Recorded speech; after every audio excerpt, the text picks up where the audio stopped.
இனி எல்லா வெற்றிகளும் உன்னை வந்து சேரும் என் செல்வமே. நீ வெல்வாய், புனிதமான ஆத்மாவாக வாழ்வாய். நான் வகுத்த வழியில்தான் நீ பயணிக்கின்றாய். பயமின்றி முன்னேறு. வரும் தடைகள் எல்லாம் உன் நலனுக்காகத்தான். உன் பொறுமைக்கும் நம்பிக்கைக்கும் கனவிலும் நினைக்காத வாழ்வை நான் உனக்கு நிச்சயமாக அமைத்து தருவேன். நிகழ்காலம் உனக்கு கடினமாக இருந்தாலும் இது நிரந்தரம் என்று நினைத்து விடாதே. நிலைகள் மாறும், காலம் மாறும். உன் அப்பா நான் மாற்றுவேன். நீ எல்லா செல்வ வளங்களையும் பெற்று சீரும் சிறப்புமாய் நிம்மதியான வாழ்க்கையை வாழ்வாய். மனிதன் தன்னைத்தானே செய்விப்பவனும் அனுபவிப்பவனும் என்று நினைத்து கொண்டு முடிவற்ற இடர்பாடினால் தன்னைத்தானே சிக்க வைத்துக் கொள்கிறான். விடுவித்து கொள்ளும் வழியும் அவனுக்கு புலப்படவில்லை. பாபாவின் பாதத்தில் செலுத்தும் அன்பான பக்தி ஒன்றே ஒரே வழி. நான் உன் அருகிலேயே இருந்து உனக்கு தெரிந்தும் தெரியாமலும் உன்னை தினமும் ஆசிர்வதித்து கொண்டே இருப்பேன். பாபாவினுடைய வழிமுறைகள் ஆராய்ச்சிக்கும் காரணக்காரிய விளக்கத்திற்கும் அப்பாற்பட்டவை. நேரம் வரும்போது பிரச்சனைகள் தீர்வு செய்யப்படும்.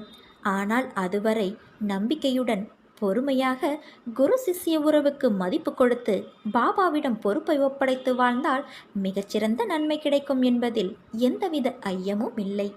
என் தங்கமே, இன்று நீ என்னிடம் கூறிய உன் பிரச்சனை தீர்ந்துவிட்டது, முடிந்துவிட்டது. இனி நீ சந்தோஷமாக இருக்கப் போகின்றாய். ஒரு உண்மையான பக்தரின் கோரிக்கைகள் என்னால் எப்போதும் எந்த சூழ்நிலையிலும் நிராகரிக்கப்பட்டது இல்லை. அசையாத தளராத நம்பிக்கையும் பொறுமையும் கொண்டு எனது பதிலுக்காக நீ காத்திரு. உனக்கு துயரத்தை தருவது இப்போதைய உனது நிலை அல்ல, உன் தன்னம்பிக்கை குறைந்த தன்மை. அதாவது அவநம்பிக்கை என்பதை தெரிந்து கொள். உயிர் போனாலும் தானாக போகட்டும். இருக்கும் வரை தொடர்ந்து போராடு. கோழையாக அழுது புலம்பாதே. தலைவலியாக இருந்தால் என்ன, தலை போகும் காரியமாக இருந்தால் என்ன? இந்த வாழ்க்கையில் இந்த ஒரு தரம் மட்டுமே இந்த கடினமான பாதையை நீ கடந்து போகப் போகிறாய். நடுப்பகுதியை நீ ஏற்கனவே தாண்டிவிட்டாய். இன்னும் கொஞ்ச நேரம், கொஞ்ச தூரம்தான். சுமையை இறக்கி வைக்க இருக்கிறது. இன்னும் கொஞ்ச அவகாசம்தான் இருக்கிறது. அதற்குள் அவசரப்பட்டு விடாதே குழந்தையே. சோதனையை சகிக்கின்றவன் பாக்கியவான். ஏனென்றால் சோதனை காலத்தில் அவனோடு நான் நீக்கமர நிறைந்திருக்கின்றேன். பிரச்சனைகளை எதிர்கொண்டு போராட தயாராகின்றவன் பாக்கியவான். யுத்த களத்தில் அவன் சார்பாக நான் நிற்கின்றேன். இழிவுபடும் போது சகித்து கொள்ளும் நீ பாக்கியசாலி குழந்தையே. அதை புண்ணியங்களாக மாற்றி நான் உன் துயரத்தில் பெரும் பங்கெடுப்பேன். என்னை நோக்கி நீ வேண்டுதல் செய்ய துவங்கிய அந்த நேரத்திலேயே உனக்கு பதில் தரும் வேலையையும் நான் துவங்கிவிட்டேன். அதனால்தான் நீ இப்போது சிறு சோதனைகளை அனுபவிக்கிறாய். இதை நான் உனக்கு பலமுறை அறிவுறுத்தி வைத்திருக்கின்றேன். இப்போது அதை உனக்கு மீண்டும் நினைவுபடுத்துகிறேன். என்மேல் பூரண நம்பிக்கை வைத்து பொறுமையாயிரு. உன்னை நான் ஒருபோதும் கைவிட மாட்டேன். நீ எப்போதும் வாய்மையை கடைப்பிடி குழந்தையே. நீ அளித்த வாக்குறுதிகள் யாவற்றையும் நிறைவேற்ற வேண்டும். விசுவாசமும் பொறுமையும் பெற்றிரு. நீ எங்கே இருந்தாலும் எல்லா நேரங்களிலும் நான் உன்னுடனே இருப்பேன். நீ என் செல்ல குழந்தையல்லவா? என் பிள்ளையே, உன் வாழ்க்கை வறண்ட பாலைவனத்திலிருந்து சோலைவனத்திற்கு மாறப்போகிறது. நீ எதிர்பார்த்தபடி வாழ்க்கை அமையப் போகிறது குழந்தையே. நீ எந்த தவறும் வாழ்வில் செய்யவில்லை என்பதை உனக்காக நான் மீண்டும் தெளிவுபடுத்துகிறேன். நீ சந்திக்கும் நபர்கள் கர்மவினையால் வருவார்கள். கர்மவினைக்கு ஏற்ப இருப்பார்கள். திருமண உறவு, பெற்றோர் உறவு தவிர மற்ற உறவுகள் வினை தீர்த்து செல்வார்கள். நீ உன் சிந்தனையை என் மீது வைத்து செய்யும் செயல்களால் உனக்கு எந்த தோஷமும் வரப்போவது இல்லை. நீ செய்த புண்ணியத்திற்கான பலனை அனுபவிக்க காலம் நெருங்கிவிட்டது. கிடைக்கும் வாய்ப்பில் மகிழ்ச்சியாக இரு. வாழும் நாட்கள் எப்படி இருக்க வேண்டும் என்று என்றைக்காவது நீ யோசித்து இருக்கிறாயா? அப்படி நீ யோசிக்க ஆரம்பித்தால் உன் வாழ்க்கையில் வெறுப்பையும் வெறுமையையும் உணர்ந்திருக்க மாட்டாயே. வாழ்க்கையில் நினைத்தது எல்லாம் கிடைத்துவிட்டால் உன் வாழ்க்கையின் சுவை எப்படி இருக்கும் என்று யோசித்துப்பார். நீ நினைப்பவையெல்லாம் நல்லதும் இருக்கும், கெட்டதும் இருக்கும். அவைகள் எல்லாம் உன் வசம் கிடைத்தால் நீ திருப்தி அடைவாய்.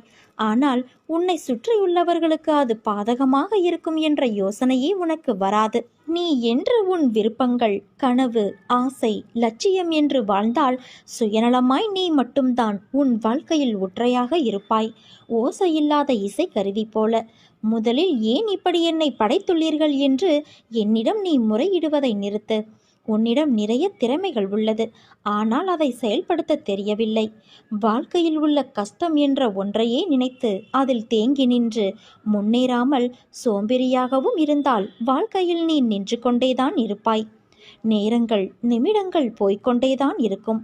வாழ்க்கையில் முதலில் உனக்கு எது தேவையுள்ளது, எது தேவையில்லாதது என்று பட்டியலிடு. தேவையுள்ளவற்றை முன்னே நிறுத்து. அதற்கான முக்கியத்துவத்தை கொடு. அதற்காக உழைத்து போராடு. நிச்சயம் எல்லா விஷயத்திலும் நீ முக்கியமாக திகழ்வாய். உன்னோடுதான் நான் என்ற உன் தந்தை இருக்கிறேனே. என் பரிபூர்ண அருளும் ஆசீர்வாதமும் அன்பும் எப்போதும் உனக்கு உண்டு. நீ ஜெயமாக, நன்றாக எல்லா செல்வ வளங்களையும் பெற்று சீரும் சிறப்புமாய் நல்ல பெயரோடு வாழப்போகிறாய் குழந்தையே. அப்பா, அமைதியான சூழலும் ஆரோக்கியமும் இருந்தால் உங்களை ஆலயத்தில் வந்து தரிசிப்பது என் வழக்கம். ஆனால் அதற்கு தடையாக சில நிகழ்வுகள் இருக்கின்றன என்று வருந்தாதே. உன் மனதில் நீ எழுப்பிய ஆலயத்தில் நான் எப்போதோ வந்து அமர்ந்து விட்டேன். அன்பினால் நீ செய்யும் அபிஷேகம் அனைத்தையும் நான் ஏற்றுக்கொண்டேன். நீ நீண்ட நாட்களாக ஏங்கி தவித்த ஒன்று கிடைப்பதற்கான காலகட்டம் இதுவாகும். அதற்கான முயற்சியை கைவிடாமல் மகிழ்ச்சியாக தொடர்வாய். நீ இந்த வாழ்வை அதன் போக்கிலே வாழ முயற்சி செய். உனக்கு பல உண்மைகள் புரியும். வருடங்களுக்கு முன்பு உன் வாழ்வில் நடந்த குழப்பங்கள் இப்போதும் தீராமல் இருப்பதை நினைத்து வருந்துகின்றாய். என்னை பற்றி கொண்டு மனதை தேற்றிக் கொண்டாய். ஆனாலும் உன் குழப்பங்கள் தீர்ந்த பாடு இல்லை. கவலை வேண்டாம் தங்கமே. இப்போது அது தீர ஆரம்பித்துள்ளது. அதை விரைவில் சரி செய்து உன் மனதை தேற்றியது போல உன் வாழ்க்கையையும் நான் தேற்றுவேன். கவலை, கஷ்டம், துன்பம், குழப்பம், பகை, பிணி, வறுமை இவையெல்லாம் இன்று முதல் உன்னை விட்டு விலகி ஓடிவிடும். வெயில் அடிக்கிறது என்று நிழலுக்காக மரத்தடியில் ஒதுங்கினால் மரம் முறிந்து மேலே விழுவது போல எல்லா இடங்களிலும் துரதிருஷ்டம் உன்னை துரத்துகின்றது. நம் தேவைகளும் ஆசைகளும் நம்மை இப்படிப்பட்ட நிலைக்கு இழுத்து சென்று விட்டன. இதனால் நாம் சிக்கலில் சிக்கிக்கொண்டோம். விதியை நோந்து கொள்வானேன்? மதி சரியாக இருந்திருந்தால் இந்த கதிக்கு ஆளாகியிருக்க வேண்டிய அவசியமில்லையே. குழந்தையே, உனக்கு இளைப்பாறுதல் என்பதே இல்லை. எந்த பக்கத்திலிருந்து எப்போது திகில் தரும் நிகழ்வுகளும் செய்திகளும் வருமோ என்கின்ற பயம் உன்னை சூழ்ந்து இருக்கிறது. உறவினர்களோ வாழ்வில் பொறுப்பற்றவர்களாக நடந்து கொண்டு இதோ உன் உள்ளத்தை காயப்படுத்தும் விதத்தில் நடந்து கொள்கிறார்கள். உன் கண்ணீரின் வலிமை அவர்களுக்கு இன்னும் தெரியவில்லை. இதோ நான் சீரழிந்து நிற்கும் உன் வாழ்க்கையை மாற்ற உன்னை தேடி வந்திருக்கின்றேன். வெகு காலமாக நான் உன் பக்தியைக் கண்டு வியந்து மெச்சித்து வருகின்றேன். நான் அன்பும் கருணையும் இரக்கமும் உருக்கமும் உள்ளவன் என்று உன்னால் கொண்டாடப்படுவேன் என் குழந்தையே. உனக்கு கஷ்டகாலம் முடிந்து விட்டது. புண்ணியம் சேர்ந்திருக்கின்றது. பாவம் விலக்கப்பட்டு உள்ளது. அதனால் நீ என்னுடைய வழிபாட்டை செய்து கொண்டு இருக்கிறாய். இதை தெரிவிப்பதே நன்மையான விஷயம். கஷ்டகாலம் முடிந்த பிறகும் கஷ்டப்படுவானேன்? புண்ணியம் சேர்ந்த பிறகு அனைத்தும் நன்மையாக நடக்கப் போகிறது. நடக்கும் முன் வருத்தப்படுவானேன்? நீ நினைக்கும்போது நான் தரிசனம் தருவேன். கேட்டதை கொடுத்து உன்னோடு இருப்பதை நான் உறுதி செய்வேன். எவ்வளவு பெரிய கஷ்டமாக இருந்தாலும் என் மீது நீ நம்பிக்கை வைக்கும்போது நான் உனக்கு தன்னம்பிக்கையை தருவேன். நடுவழியில் உன்னை கைவிடுவதற்காக உன்னை நான் இவ்வளவு தூரம் அழைத்து வரவில்லை. அதை முதலில் நீ புரிந்து கொள். என் தங்கமே, நீ வேண்டியது இன்னும் நிறைவேறவில்லை என்ற ஆதங்கத்தில் என்னிடம் உனக்கு கோபம். ஏதேதோ பேசுகிறாய். உனக்கு நான் மட்டுமா குழந்தை? கோடான கோடி குழந்தைகள் உனக்கு. நான் இல்லை என்றால் உனக்கென்ன கவலை என்கிறாய்? தயவு செய்து இந்த வார்த்தைகளை இனி உபயோகப்படுத்தாதே. தாய்க்கு எத்தனை குழந்தைகள் இருந்தாலும் எல்லோரும் சமம்தான். நான் உன் தந்தை அல்லவா? நான் உன் தாய் அல்லவா? நான் கண்டெடுத்த வைரங்களில் நீயும் மடக்கம். உன் வேண்டுதல் கண்டிப்பாக நிறைவேற்றப்படும். அதற்கான காலம் கைகூடி வந்துவிட்டது தங்கமே. அமைதியாக இரு. உன் அனைத்து காரியங்களையும் நானே முன்னின்று நடத்துவேன். இது என் சத்தியமான சத்திய வார்த்தை. நீ உன்னை யாருக்கும் இங்கு நிரூபிக்க தேவையில்லை. ஏனென்றால் இந்த உலகத்தில் யாரும் உண்மையானவர்களல்ல. உன்னுடைய எதிர்காலத்தை நினைத்து கவலைப்படாதே. ஏனென்றால் அவை அனைத்தும் என்னுடைய கையில் இருக்கிறது. பிறகு உனக்கு வீணான கவலை எதற்கு? முன்னாளில் இதற்கு மேலும் என்னால் முடியவில்லை என்று சொன்ன பலரும் பின்னாளில் மிகப்பெரிய சாதனையாளர்களாக ஆகியிருக்கிறார்கள். நீயும் அதே போலத்தான் இப்போது சொல்லிக் கொண்டு இருக்கிறாய். ஆனால் நீதான் பின்னாளில் சாதனை படைக்கப் போகிறாய் என்று நான் சொன்னாலும் நீ இப்போது அதை நம்ப மாட்டாய். ஆனால் அதுதான் உண்மை என் பிள்ளையே. நேர்மறை எண்ணமும் உன் மீது நீ வைக்கும் நம்பிக்கையும் ஒருபோதும் மாறாது. நிச்சயம் நீ சாதிப்பாய். உன் கவலைதான் என்ன சொல்? என் கண்களை நன்றாக உற்றுப்பார். மனம் விட்டு பேசு.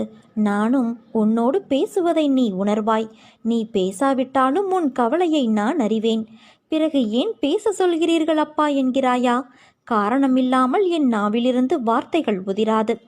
உன் தந்தையிடம் மனவிட்டு பேசிய திருப்தியும் உன் தந்தை உன்னிடம் பேசிய சந்தோஷமும் உன்னில் நிறையும். பிறகு நடப்பது என் விருப்பப்படியே நடந்தாலும் என் மீது உனக்கு முழு நம்பிக்கை வரும். உன் எல்லா ஆசைகளையும் நான் நிறைவேற்றாவிட்டாலும் எல்லாம் அப்பாவுக்கு தெரியும். அவர் எதை செய்தாலும் என் நன்மைக்குத்தான் செய்வார் என்ற நம்பிக்கை மேலோங்கும். மெல்ல மெல்ல உன்னை அறியாமலேயே எனக்குள் நீ குடியேறுவாய். வாழ்க்கை உன்னை எப்படி சுழற்றினாலும் எல்லாவற்றையும் கடந்து போகும் துணிவு உனக்கு வரும். கடும் புயலிலும் உன் மனதில் ஒரு சாந்தி நிலவும். அந்த நிலையே உன்னில் முழுவதும் நான் குடியேறிய நிலை. எங்கும் எந்த இடத்திலும் எந்த நிலையிலும் உனக்குள் நான் இருப்பதை உணர்ந்து என்னிடம் எப்போதும் பேசிக்கொண்டு இருப்பாய். இதைவிட நான் உனக்கு என்ன கொடுக்க வேண்டும்? பணம் பொருள் எல்லாம் மலியக்கூடியவை. இந்த ஆன்மீக சந்தோஷம் மட்டுமே உனக்கு நிலையான சொர்க்கத்தை தரக்கூடியவை. ஒவ்வொருவரும் இங்கு வாழ்க்கையில் நடக்கும் பிரச்சனைகளை எதிர்கொண்டு போராடித்தான் வருகிறார்கள். எல்லோரும் கஷ்டங்களை அனுபவித்தே வாழ்வதும் இல்லை, சந்தோஷத்தை மட்டுமே அனுபவித்து வாழ்வதும் இல்லை. துன்பங்கள் எவ்வளவு வந்தாலும் அதை மனதிற்குள் எடுத்துச் செல்லாதே. சந்தோஷம் எவ்வளவு வந்தாலும் அதை தலைக்கு எடுத்துச் செல்லாதே. அது தலைக்கணத்தை கொடுத்து குனிய வைக்கும். உப்பும் சர்க்கரையும் பார்க்க ஒரே நிறம்தான், ஆனால் அதன் சுவை மாறுபடுகிறது. அதே போலத்தான் இன்பமும் துன்பமும் இரண்டும் ஒன்றுதான், ஆனால் அதன் விளைவுதான் உன் வாழ்க்கையில் உனக்கு ஏற்படும் சுவை. பொன்னான புதன்கிழமை இன்று. உன் வாழ்வில் பொன் பொருள் குவியும் நன்னாள் இன்று.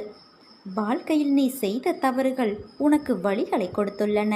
நீ உனது தவறுகளிலிருந்து பாடம் கற்றுக்கொண்ட அனுபவங்களை மனதில் கொண்டு மீண்டும் இது போன்ற ஒரு தவறை எந்த சூழ்நிலையிலும் செய்யாமல் இரு. வாழ்க்கையில் எல்லாவற்றிற்கும் உணர்ச்சி வசப்படுதல், அழுதல் ஆகியவைகளால் உனக்கு எந்த வகையிலும் உதவி செய்யாது. நீ வாழ்க்கையில் இவற்றை கடந்து எவ்வாறு முன்னோக்கி செல்வது என்பதை குறித்து சிந்தித்து செயல்படு. அதற்காக தேவையில்லாத வழியில் செயல்பட நினைக்காதே. குறுக்கு புத்தி சுயநலமானது, விரைவில் துன்பத்தை கொடுக்கக்கூடியது. குறுக்கு புத்தி இல்லாமலும் கள்ளம் கபடமற்ற நிலை முட்டாள்தனம் இல்லாமலும் இருக்க வேண்டும். நீ புத்திசாலியாகவும் கள்ளம் கபடமற்றவராகவும் மனித தன்மையுடன் கூடிய கூர்மையான புத்தியுடன் இருக்க வேண்டும். என் வார்த்தைகள் மீது நம்பிக்கை வைத்து செயல்படு தங்கமே. நீ நிச்சயம் தடைகளை தகர்த்து வெற்றி அடைவாய். இது உன் சாயப்பாவின் என் சத்திய வாக்கு. உன் அம்மா அப்பாவாகிய இந்த சாய்பாபா நான் இருக்கிறேன். எந்நேரமும் உன்னை நான் பாதுகாத்து கொண்டுதான் இருக்கின்றேன். சொத்து சேர்த்து வைக்காவிட்டாலும் பரவாயில்லை. எவர் குடும்பத்தையும் கெடுத்து பாவத்தை சேர்க்காமல் வாழ்ந்து மறைந்துவிடு. ஏனென்றால் சுமக்கப் போவது உன்னுடைய வாரிசுகள். உனது வாழ்க்கையில் நடக்கின்ற அனைத்திற்கும் நீதான் காரணம் என்று எண்ணாதே. எரியும் மெழுகுவர்த்தி கரைகின்றது, அதற்கு நான் தான் காரணம் என்று நெருப்பு சொன்னால் ஒளி எப்படி கிடைக்கும்? அதே போல வாழ்க்கையில் இழப்பு, அவமானம், தோல்வி, துரோகம், கோபம் இவை அனைத்தும் இருந்தால்தான் வாழ்க்கையை நீ கடந்து செல்ல முடியும். அப்படிப்பட்ட வாழ்க்கையில் நீ இப்போது இருக்கின்றாய். தினமும் மெழுகுவர்த்தியாய் கரைகின்றாய். நிச்சயம் நீ வாழ்க்கை என்னும் வானத்தில் நட்சத்திரங்கள் போல ஜொலிப்பாய்.